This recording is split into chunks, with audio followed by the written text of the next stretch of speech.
Biasa kalau aku bikin lagu tuh aku selalu di saat aku tuh lagi halu. Biasanya ide-ide nada munculnya pas lagi mandi. Hai semuanya, aku Siska Saras. Aku sekarang lagi di hebo.com. Oke, jadi ya kita ngobrol-ngobrolnya seputar musik dan lagu baru ya. Jadi kita mau tahu apa sih pertama kali Kak Siska tuh tertarik sama musik tuh kenapa sih? Pertama kali tertarik sama musik itu karena dari umur 3 atau 4 tahun tuh aku udah sering nyanyi. Jadi kata ibu sama bapak tuh emang suka nonton TV, terus kalau ada yang nyanyi ikutin nyanyi di depan TV. Akhirnya pas umur TK aku udah dimasukin ke sekolah vokal. Jadi emang udah sejak kecil udah didoktrin harus nyanyi, dan itu kebangun sampai sekarang kayak harus jadi penyanyi berarti. Nah, memang udah dari awal banget. Itu lo inget nggak lagu-lagu pertama yang dipelajarin, yang suka ditonton itu inget nggak? Inget banget. Ini aku ngeliat sini kan? Iya. Oke. Jadi lagu pertama yang aku nyanyi tuh hari pertama aku masuk ke sekolah vokal tuh lagu Kasih Ibu. Aku inget banget, itu masih TK. Terus karena aku nggak berani jadi masuk ke sekolah musik itu harus ada ibu di dalam ruangannya. Yang dipelajarin Kasih Ibu. Apa ibu marah-marah kayak kamu dilesin, saya ikut masuk gitu. Nah terus abis itu apa namanya awal banget masuk entertainment itu gimana kan kakak ex JKT ya. Itu tuh awal banget di situ atau emang apa sih emang tujuannya ke musik untuk masuk ke JKT itu karena musik atau kayak entertainment aja in general atau gimana? Iya, karena kan aku kan suka musik tapi belum tahu gimana cara masuk dunia profesional atau entertainnya kan. Nah, waktu itu emang masuk JKT48 itu sengaja untuk pengen bisa terjun ke dunia entertain beneran. Jadi aku waktu itu nggak mikir kayak aduh tapi JKT kan nari, aku pengennya musik. Aku mikirnya yang penting aku masuk ke grup yang dia emang kerjanya di musik gitu. Yang penting dia tuh kayak orang-orang taunya mereka itu kan grup nyanyi, grup vokal, dan emang orang-orang udah pada tahu. Jadi emang pure karena itu sih, karena kesempatan yang ada di depan mataku, audisinya, dan cukup umurnya waktu itu JKT. Waktu itu aku audisinya umur 13 tahun. Jadi emang dari awal tuh tujuannya emang udah musik lah pokoknya end stopnya gitu. Iya. Okay. Nah apa namanya yang musisi atau band apa yang paling berpengaruh sama gaya musik Kak Siska sekarang? Kalau penyanyi tuh aku suka banget sama Rion Jola. Itu kalau Indonesia, kalau luar negerinya aku suka sama Ariana Grande. Oke. Nah abis itu Kak Siska tuh pernah nggak sih mau eksperimen ke genre lain gitu? Genre lain sebenarnya belum yang emang beda-beda banget sih. Mungkin kayak mungkin karena biasa kan aku kan upbeat nih lagu-lagunya. Nah sekarang lagu terbaru aku nih genrenya ballad gitu. Jadi mungkin nggak terlalu belok jauh, tiba-tiba aku popang gitu, nggak bisa nyanyinya, nggak sampai suaranya. Jadi mungkin genrenya itu, atau mungkin suatu saat nanti bisa rilis lagu koplo. Aku suka banget campur sari kan orang Jawa, jadi gitu. Let's go. Itu sih itu seru banget. Oke. Nah, selama ini tantangan terbesar yang pernah dialamin sama Kak Siska tuh selama di industri musik tuh apa? Mungkin tantangannya kalau pas di grup sih tantangannya lebih sedikit ya, karena kan kita kayak dinaungin sama grup gitu. Tantangannya kalau dalam grup mungkin ya bersaing secara sehat sama teman-temannya itu gimana biar tetap kelihatan di mata fans gitu. Misalkan setelah keluar dari grup, tantangannya ya harus bisa mengimbangi lawan yang sudah sebesar itu kan di dunia musik, apalagi sekarang penyanyi cewek tuh udah banyak banget yang meletek gitu. Sementara aku meskipun pengalamanku 10 tahun di idol group atau di entertain udah lebih dulu, tapi kan untuk di dunia industri musik aku emang mulai dari nol. Jadi tantangannya mungkin gimana caranya untuk tetap bisa kuat dan bertahan dan tetap memberikan karya sih. Jadi konsisten aja.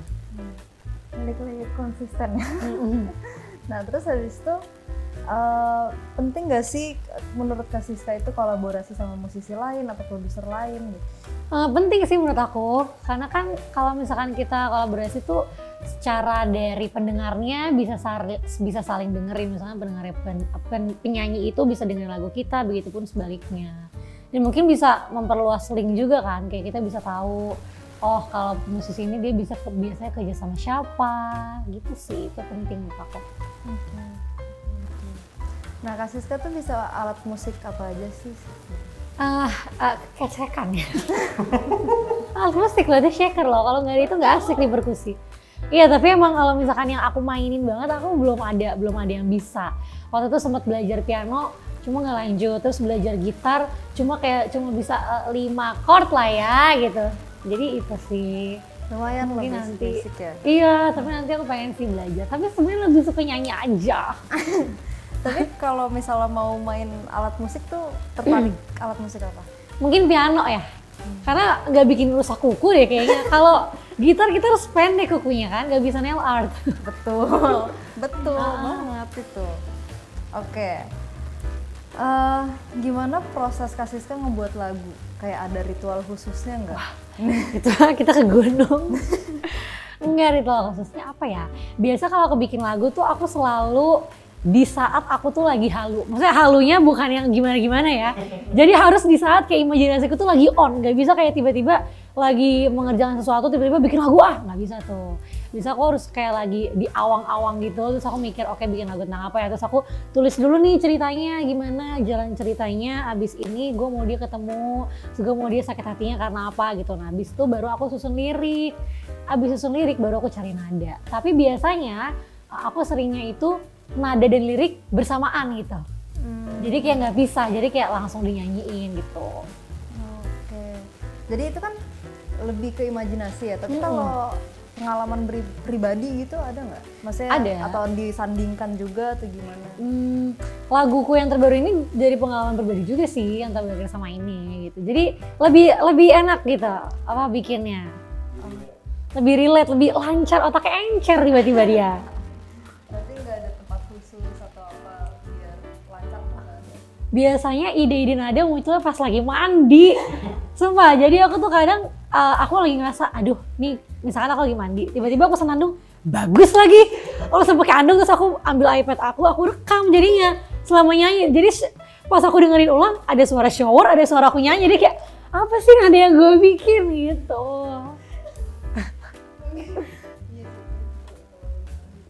Parah sih, tiba-tiba aja gitu. RT banget. Oke. Nah terus abis itu pernah nggak ngalamin Pernah dong. Misalkan kayak lagunya udah 50% jadi tapi kayak nggak mood untuk lanjutin. Atau kayak ngerasanya kayak jelek nih lagu gitu. Pernah. Jadi, tapi biasanya kalau kayak gitu ya aku biasanya tuh emang suka bosenan aku tuh jeleknya. Jadi misalkan aku udah lagi ngerasa, aduh gue bisa lanjutin lagu ini, pindah lagi ulang dari awal bikin lagu lain gitu. Jadi di notesku tuh banyak banget lagu yang kayak cuma 50%, 60%. Oh iya. Ini mungkin nanti akan aku gubah satu persatu ya, aku selesaikan mungkin abis ini. Oke. Ada nggak kayak paling lamanya tahu berapa lama? Ngalamin writer's block itu paling lama tuh berapa ada? Berapa ya? Paling pernah kali ya kayak berbulan-bulan sih biasanya. Mungkin sekitar pas 2023 itu, karena kan aku waktu itu lagi sibuk-sibuknya mengurus aku keluar dari grup yang JKT48 kan. Jadi aku kayak ngerasa terlalu pusing sampai kayak bingung untuk menulis lagu gitu. Kebagi-bagi ya jadi? Iya, kebagi-bagi. Oke. Nah terus habis itu selama ini momen karir yang paling berkesan tuh apa? Mungkin yang paling aku ingat pas pertama kali aku dapet piala di awards kali ya. Kan aku kan suka nyanyi. Aku pengen banget megang piala AMI dong. Tapi ternyata piala yang aku pegang puji Tuhannya adalah IMA. Bukan AMI but IMA, yaitu Indonesian Movie Actors Awards. Waktu itu aku dapat penghargaan pertama malah di bidang acting. Jadi kayak oke. Itu Kenapa kakak nggak nyaut aja sih? Nyanya kenapa harus dibisikin? Iya, dia nanya acting apa di film apa. Oh, waktu itu film pertama aku jelas Sobat Ambyar. Itu bisa tahu kan, itu bisa ditonton di Netflix. Waktu itu dia dapat penghargaan. Aku dapat pendatang baru terfavorit. Kan Ima, Ami jadi Ima. Mungkin tahun ini Ami, amin. Amin. Semuanya nyambung. Oke. Terus lagu paling favorit yang pernah Kak Siska ciptain tuh apa sebenarnya? Ada yang belum rilis juga bisa. Untuk sejauh ini tak berakhir sama sih. Ini bukan gara-gara ke promosi ya. Cuma emang iya yang kayak aku ngerasa, aduh ini lagu kok sesuai dengan apa yang hatiku mau ya. Itu tak berkesan, bukan berarti yang lainnya jelek ya, no. Cuma aku paling suka tak berkesan. Bagian bridge-nya.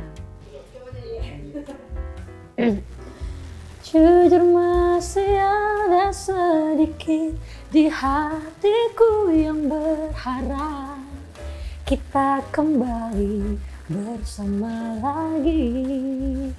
Tapi ku sudah berusaha, hanya saja keadaan tak bisa berpihak pada kita. Gitu. Nah, itu dari hati banget sih nulisnya. Nah itu nyambung tuh berarti sama pertanyaan selanjutnya. Tentang apa sih emang tak berakhir sama itu? Tak bagi sama tuh ceritanya tentang hubungan yang udah lama berjalan, udah yakin kalau kita nikah deh kayaknya gitu kan, udah bikin nama anak bareng. Tapi ternyata endingnya nggak bareng-bareng. Bukan karena udah nggak mau usaha, bukan karena satunya itu suka sama yang lain, cuma karena udah nggak bisa aja gitu. Jadi kayak percuma nyari closure, udah kayak perjuangan segimanapun, tapi dianya bilang udah nggak bisa lagi, bukan yang nggak mau tapi nggak bisa. Stres nggak lo? Stres kan? Ih, pusing. Enggak, itu dari hati banget ya lo. Iya makanya, mending bilang nggak mau daripada nggak bisa kan. Nggak bisa kenapa nggak bisa? Gitu. Oke. Sama kalau MV-nya gitu bisa dijelasin dikit, kayak diceritain dikit. Iya, jadi MV-nya tuh bercerita kisah yang aku bawa tuh memang ngambil tema agama Katolik. Jadi itu ceritanya hubungannya udah berlangsung lama, tapi tiba-tiba laki-lakinya memilih untuk menjadi seminaris. Seminaris itu belajar untuk menjadi romo. Nah, romo kan nggak boleh menikah. Romo atau imam atau pastor di Katolik itu nggak boleh menikah. Jadi itu kan lebih sakit daripada mungkin orang tuanya nggak suka atau beda agama, ya kan? Kalau kayak gitu kalian mau ngelawan juga tetap bisa gitu. Kalau mau nekat bisa, kalau mau nekat. Cuma kalau ini kan yang ngambil Tuhan, yang ngambil kayak udah ya ini buat gue ya cowoknya Tuhan. Jadi gimana cara kita mau ngelawan? Mau nangis juga gimana sih? Ya kan? Aduh, sulit ya. Sulit. Jadi kayak lebih pedih tapi lebih manis gitu karena tahu tujuannya baik, tujuannya untuk mengabdi sama Tuhan, mengabdi sama semuanya gitu. Betul, keren sih. Jadi kita juga bisa belajar. Iya. Bener dong. Jadi kita lebih tahu juga. Oke. Terus habis itu, ini udah mau di ujung wawancara. Pesan apa yang mau disampaikan ke orang-orang yang mau terjun ke dunia musik? Apa ya, pesannya mungkin harus percaya sama diri sendiri, terus gak ragu untuk mencoba hal baru, jangan takut untuk kenalan sama orang, jangan takut untuk kerja sama atau kayak istilahnya ngulang dari nol gitu ya, maksudnya jangan malu gitu. Sama mungkin banyak-banyak kolaborasi sih supaya bisa tahu bikin lagu tuh gimana, formulanya tuh gimana gitu. Tapi balik lagi konsisten. Konsisten, jangan berhenti, ada kok nanti waktunya. Oke. Tahun ini kira-kira ada berapa project yang bakal kita dengar dari Siska Sorasi? Kalau misalnya project yang bisa diumumin mungkin pertengahan tahun nanti ada series baru Los Broto, tayangnya di Netflix. Itu kalau nyanyi pasti ada single baru lagi sih, cuma aku belum tahu rilisnya bulan apa. Cuma harapannya tahun ini pengen bikin showcase, jadi semoga. Manifesting. Semangat. Amin. Manifesting. Oke, sekarang kita kan suka imajinasi. Kita sekarang mengajak halu-halu dikit. Oke, sure, let's go. Seandainya punya kesempatan untuk collab sama musisi siapapun di dunia, mau sama siapa dan genre apa?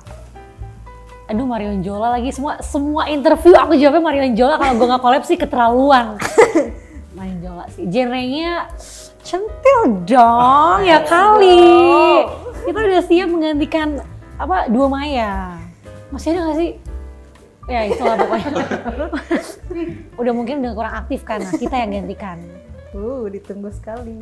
Women empowerment. Yoi. Oke, yang kedua, seandainya gak jadi musisi, ada cita-cita lain nggak? Jadi trophy wife mungkin ya.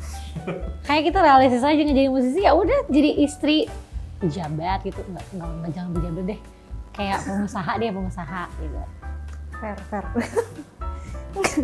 Oke, ketiga, seandainya jadi alat musik, Kak Sisto mau jadi alat musik. Apa ya guys? Piano dipencet-pencet, kalau gitar digenjreng-genjreng. Aku jadi alat musik, kendang aja kendang. Jimbe tau. Oke, unik ya. Berbeda jawabannya. Iya, dipukul-pukul. Oke, keempat. Seandainya cuma bisa dengerin satu album seumur hidup, milih album apa? Aku suka banget Sweetener dari Ariana Grande. Oke, yang kelima. Seandainya hidup Kak Siska dijadiin lagu, kira-kira judulnya apa? Ih, gokil. Tantangan tak henti. Woi, keren banget. Langsung jadi itu. Jangan dong, masa tantangan gak berhenti-berhenti. Udah kali. Tapi relate. Iya.